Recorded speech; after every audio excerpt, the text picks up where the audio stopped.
ಆರೋಗ್ಯ ಕಲ್ಯಾಣ ಇಲಾಖೆಯಿಂದ ದಂತ ವೈದ್ಯಾಧಿಕಾರಿಗಳ ನೇಮಕ ಪ್ರಕ್ರಿಯೆ ನಡೀತದೆ. ಅದರಲ್ಲಿ ಟೋಟಲ್ಲಿ ಹುದ್ದೆಗಳು 88ರಲ್ಲಿ ಸುಮಾರು 70 ಹುದ್ದೆಗಳು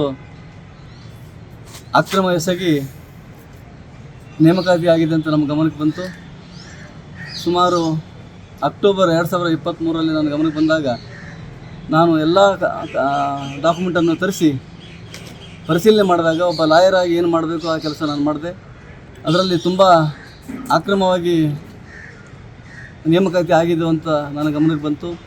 ಅದರಲ್ಲಿ ನೇರವಾಗಿ ಭಾಗಿಯಾಗಿರ್ತಕ್ಕಂಥ ಮಾನ್ಯ ಅವತ್ತಿನ ಮಂತ್ರಿಗಳಿರ್ತಕ್ಕಂಥ ಆರೋಗ್ಯ ಕಲ್ಯಾಣ ಮಂತ್ರಿಗಳಿರ್ತಕ್ಕಂಥ ಡಾಕ್ಟರ್ ಕೆ ಸುಧಾಕರ್ ಅವರು ಅದರಲ್ಲಿ ನೇರವಾಗಿ ಭಾಗಿಯಾಗಿದ್ದಾರೆ. ಹಾಗೆ GN ಮಂಜುನಾಥ ಸ್ವಾಮಿ ಅಂಥೇಳಿ ಅವರು ಮುಖ್ಯ ಆಡಳಿತಾಧಿಕಾರಿಯಾಗಿದ್ದರು ನೇಮಕಾತಿಯಲ್ಲಿ. ಅವರು ಅದರಲ್ಲಿ ತುಂಬ ಭಾಗಿಯಾಗಿ ಅವರು ಸಸ್ಪೆಂಡ್ ಕೂಡ ಆಗಿದ್ದರು. ಸಸ್ಪೆಂಡ್ ಆಗಿ ಮತ್ತೆ ಕೆಲವೇ ದಿನದಲ್ಲಿ ಅವರನ್ನು ಮರು ನೇಮಕಾತಿ ಮಾಡಿ ಬೇರೆ ಹುದ್ದೆಗೆ ಅವರನ್ನು ನೇಮಕಾತಿ ಮಾಡಲಾಯಿತು. ಹೀಗೆ ತುಂಬ ಅಕ್ರಮವಾಗಿ ದುಡ್ಡಿನ ವ್ಯವಹಾರ ಆಗಿ ಜನೂನ ಅಭ್ಯರ್ಥಿಗಳಿಗೆ ಅನ್ಯಾಯವಾಗಿದೆ. ನಾವು ನಮ್ಮ ಗಮನಕ್ಕೆ ಬರೋಕ್ಕಿಂತ ಮುಂಚೆನೇ ನಮ್ಮ ಡಾಕ್ಟರ್ ನರಸಿಂಹಮೂರ್ತಿ ಅವರು ಲೋಕಾಯುಕ್ತಕ್ಕೆ ಒಂದು ಕಂಪ್ಲೇಂಟ್ ಕೊಡ್ತಾರೆ. ಲೋಕಾಯುಕ್ತದಲ್ಲಿ ಅಲ್ಲಿ ವ್ಯವಹಾರ ಆಗ್ತದೆ. ಅವರು ಒಂದು ಲೆಟ್ರ್ ಬರೀತಾರೆ ಆರೋಗ್ಯ ಇಲಾಖೆಗೆ, ಈ ಥರ ಮೇಲ್ನೋಟಕ್ಕೆ ನಮಗೆ ಕಂಡು ಬಂದಿದೆ, ನೀವು ಅದನ್ನು ಎನ್ಕ್ವೈರಿ ಮಾಡೋಕ್ಕೆ ಪರ್ಮಿಷನ್ ಕೊಡಬೇಕು ಅಂತೇಳಿ. ಆವಾಗ ಅಲ್ಲಿ ಸುಮಾರು 10ರಿಂದ 12 ಕೋಟಿ ದುಡ್ಡು ಸಂದೇಹ ಆಯಿತು ಅಂತ ಹೇಳ್ತಾರೆ. ಹಾಗೆ ಅದು ಅಲ್ಲೇ ಕ್ಲೋಸ್ ಆಗುತ್ತೆ. ಆಮೇಲೆ ನನ್ನ ಗಮನಕ್ಕೆ ಬರುತ್ತೆ ಅಕ್ಟೋಬರ್ದಲ್ಲಿ. ನಾನೆಲ್ಲ ಎನ್ಕ್ವೈರಿ ಮಾಡಿ ಡಾಕ್ಯುಮೆಂಟಲ್ಲಿ ಪರಿಶೀಲನೆ ಮಾಡಿ ಮಾನ್ಯ ಮುಖ್ಯಮಂತ್ರಿ ಗಮನಕ್ಕೆ ತರ್ತೀನಿ. ಒಂದು ಲೆಟ್ರ್ ಕೊಡ್ತೀನಿ ಅವರಿಗೆ, ಯಾರ್ಯಾರು ಅಭ್ಯರ್ಥಿಗಳ ಸೀರಿಯಲ್ ನಂಬರ್ ಹಾಕಿ ಈ ಥರ ಇದೆ ಅಂಥೇಳಿ. ಅವರು ನಾನು ಎನ್ಕ್ವೈರಿ ಮಾಡಿಸ್ತೀನಿ ಅಂತ ಹೇಳಿದ್ರು. ಆಮೇಲೆ ಕಾನೂನು ಮಂತ್ರಿಗಳ HK ಪಾಟೀಲ್ ಅವ್ರಿಗೆ ಭೇಟಿ ಮಾಡಿದೆ, ಆರೋಗ್ಯ ಮಂತ್ರಿ ದಿನೇಶ್ ಗುಂಡೂರಾವ್ ಭೇಟಿ ಮಾಡಿದೆ, ಚೀಫ್ ಸೆಕ್ರೆಟರಿಗೂ ಭೇಟಿ ಮಾಡಿ ಅವರೊಂದು ದಿನೇಶ್ ಗುಂಡೂರಾವ್ ಒಂದು ಯೂಜ್ಲೆನ್ಸ್ ಆರೋಗ್ಯ ಸೌಧದಲ್ಲಿ ಒಂದು ಯೂಜ್ಲೆನ್ಸ್ ಅಂತ ಇದೆ, ಅವರು ಇನ್ಕ್ವೈರಿ ಯೂಜ್ಲೆನ್ಸ್ ಅಲ್ಲಿಗೆ ರೆಫರ್ ಮಾಡಿದ್ದಾರೆ.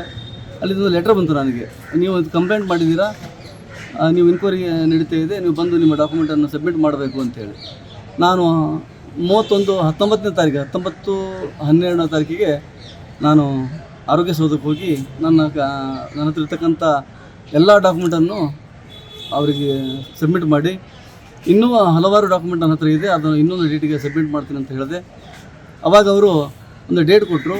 ಈ 3 ತಿಂಗಳಾಯಿತು. ಆ ಡೇಟ್ ಕೊಟ್ಟ ಮೇಲೆ 3 ತಿಂಗಳಿಂದ ನನ್ನ ಕರಿತೇನೇ ಇಲ್ಲ. ಅವರು ಡೇಟ್ ಕೊಡ್ತಾರೆ, ಮುಂದೆ ಪೋಸ್ಟ್ಪೋಂಡ್ ಆಗ್ತಿದೆ, ಸಾಹೇಬ್ರಿಲ್ಲ ಅಂತ ಪೋಸ್ಟ್ಪೋಂಡ್ ಆಗುತ್ತೆ. ಬಟ್ ಇವಾಗ ಇನ್ನು 3 ತಿಂಗಳಲ್ಲಿ ಪ್ರೊಬೇಷನ್ ಪೀರಿಯಡ್ ಅವ್ರದ್ದು ಕಂಪ್ಲೀಟ್ ಆಗುತ್ತೆ.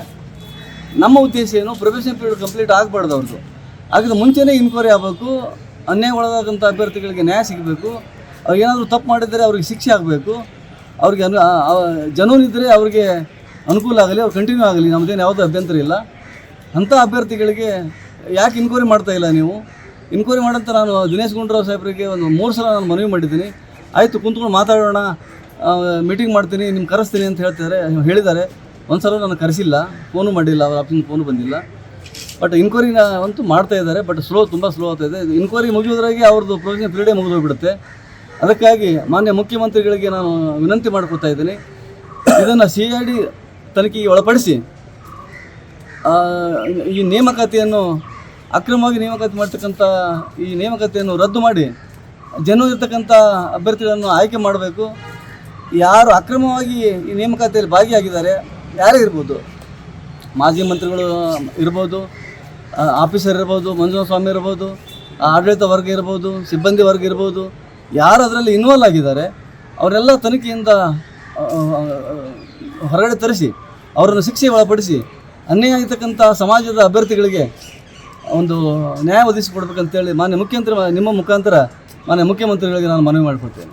ಮಂತ್ರಿಗಳು ಸಾಮಾಜಿಕ ಕಳಕಳಿರ್ತಕ್ಕಂಥ ಮುಖ್ಯಮಂತ್ರಿಗಳು ಇರೋದ್ರಿಂದ ನನಗೆ ಅವ್ರ ಮೇಲೆ ನಂಬಿಕೆ ಇದೆ.